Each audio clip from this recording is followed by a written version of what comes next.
Wow, what a week, huh? I mean, not a lot happened, but the stuff that did happen was pretty crazy. So we're just going to jump right into it, ladies and gentlemen. My name is Gary Varner. This is Renegade Reason, and today, just a review of the week. Kathy Griffin cut off Trump's head, supposedly, and then Trump got out of the Paris Accords. So let's get into it.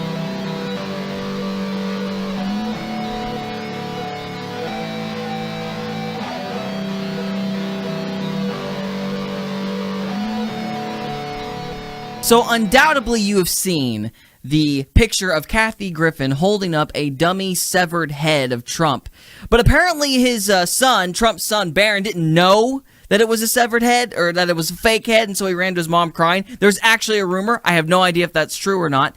But, that happened, apparently, because it's a joke and everything. It was supposed to be funny. Initially, I had a very hard time knowing what to really say about this because I'm a big free speech guy, and there's been a lot of firing going on lately. So anytime somebody gets fired for something, I'm getting a little antsy because I just feel like we're heading towards that road to censorship and stuff like that.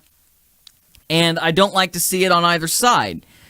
But Kathy Griffin, it was a tough situation. It was a tough situation because it was one of those scenarios that you would use as a joke hypothetical. It's like, well, I believe in free speech. And then there's always some snarky smartass that's like, oh, really? Well, if you believe in free speech, what if somebody held up the severed head of the president on news? And then you would be like, well, yeah, I would still allow it because it's free speech. And then you see it. And you're like, that's not okay. That's not even remotely okay. What would possess somebody to do that?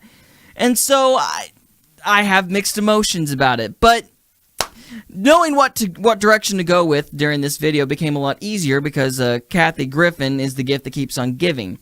Apparently later in the week, she starts complaining about how the Trump family is bullying her and how they've ruined her career and how life is so hard. And of course, everything is about her now. It's so sad. She holds up the severed head of a president and everybody gets mad, apparently. And so first of all, you deserve to be bullied.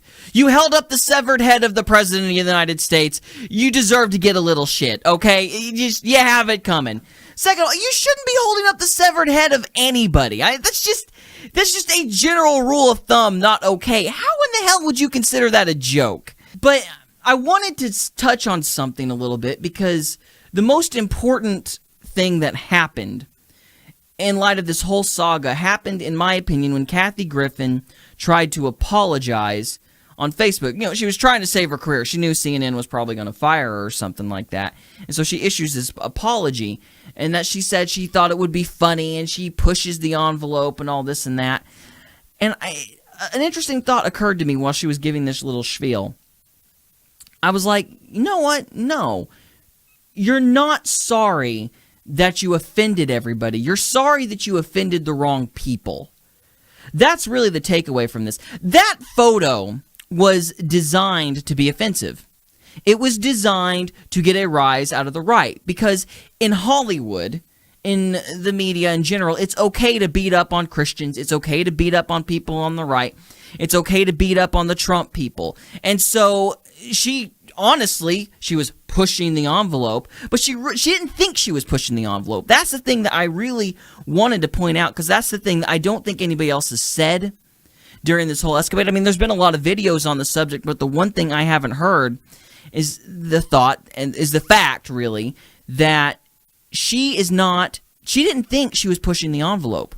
She even thought she was being safe. This is not a matter of her trying to push the envelope and get a rise out of people. She was trying to get a rise out of the one half of the country she knows it's safe to make fun of. And all the comedians do this, whether it's Sarah Silverman, Kathy Griffin, it doesn't matter. It's okay to make fun of the right. It's okay to make fun of the Christians. It's okay to make fun of the Trump people because they're racists. And the attitude that's kind of infiltrated the left slowly over time has been basically the attitude of Punch a Nazi Day. It's okay to do bad things to this group because they're bad people, inherently because of what they believe. I'm going to argue that I really think she thought she was playing it safe when she put that picture out. She thought her liberal buddies would have her cover. They'd protect her. She really did. And so the reason she issued the apology was because she realized that was too far even for them. She wasn't surprised that the right got mad. The right always gets mad because that's who they always target. She was surprised that her liberal buddies didn't back her up. And when she realized her friends weren't going to back her up, that's when she issued the apology. That's when she decided to cover the wagons. That's when she decided to become the comedian that's fighting for free speech. So I wanted to point that out. Now, the second thing I wanted to talk about real quick is the Paris Accords, because Trump pulled out of the Paris Accords. And that was a good move. I have no complaints about that. But since we talk about reason on this one, so on this show as much as we do, I wanted to point out, again, the same basic rhetoric that always comes out whenever these sorts of things happen. And that is this idea that you are rejecting science, that if you don't believe in global warming, you're rejecting the authority of science. Now, if you've watched this show for 5 minutes, that's an appeal to authority. They're basically declaring that they have a monopoly on science, or that the pro-climate change people have a monopoly on science. That's point one. Point two, nobody is really arguing whether or not climate change is a thing. I don't know if everybody believes it, but people are not willing to fight the issue because really that's not what's important to most people. Yes, there might be climate change. Yes, it could eventually cause the destruction of the planet. We don't know.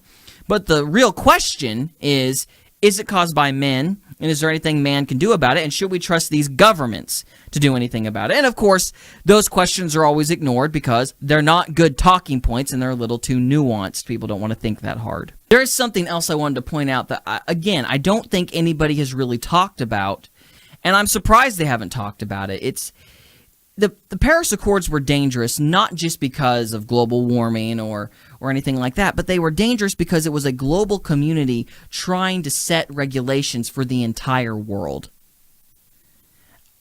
That bothers me. When we pass laws, we have a Congress, we have judges, we have an entire elaborate system that we use that everybody votes on because we have representatives that try to, as best they can, unless they're corrupt, of course, represent the wishes of the people. That's just the theory behind our country. The Paris Accords didn't do that. Obama, essentially, with the stroke of a pen, decided these regulations for us and bypassed Congress altogether. That was what the Paris Accords did. They made that possible. And they made that possible under the guise of some sort of global initiative. But really, it was a global government. It was the first real attempt that I could think of, off the top of my head, of an actual global government making policies for the entire planet. Nobody's talking about that. Now, there's been a lot of guys, the Republicans out there, and interestingly, it's the Republicans really leading the charge on this, but they're saying that this bill was a mute bill. It didn't have a lot of bite to it, so to speak. I'm not exactly sure what they're even trying to mean. I mean, they're obviously lying. I mean, we spent $1 billion because of this bill. That's not a bill without teeth. They might have meant that it has no enforceability, which that's a little bit of a frightening criterion, because if that's what they meant, then obviously that would mean that there might be an expectation for a bill later on that would have some enforceability in the future. That's scary.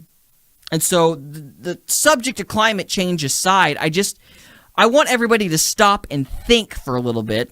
What are the implications of having all the governments of the world get together and deciding regulatory policies for all the businesses of the world? Now, aside from the fact that crap like this kills off people in third world countries, I mean, it doesn't bother us because, we can afford that extra tax or whatever, or the little snide unintended consequences that come with regulation in business. But it's a big deal for third world countries. But aside from that, what's the implications of having a global group deciding policies for citizens across the world? Without a Congress, you didn't vote for the president of France. You didn't vote for any of these people. You had no say. And so why do all these people get to have a say over what you do? Just some food for thought. Leave some comments in the comment section below if you have an opinion on the matter, but that's just where I wanted to leave it. But anyway, that's all we have for this episode. So guys, thank you so much for watching. If you like this video, please like, share, and subscribe. And of course, thank you, and God willing, we'll see you next time. Peace.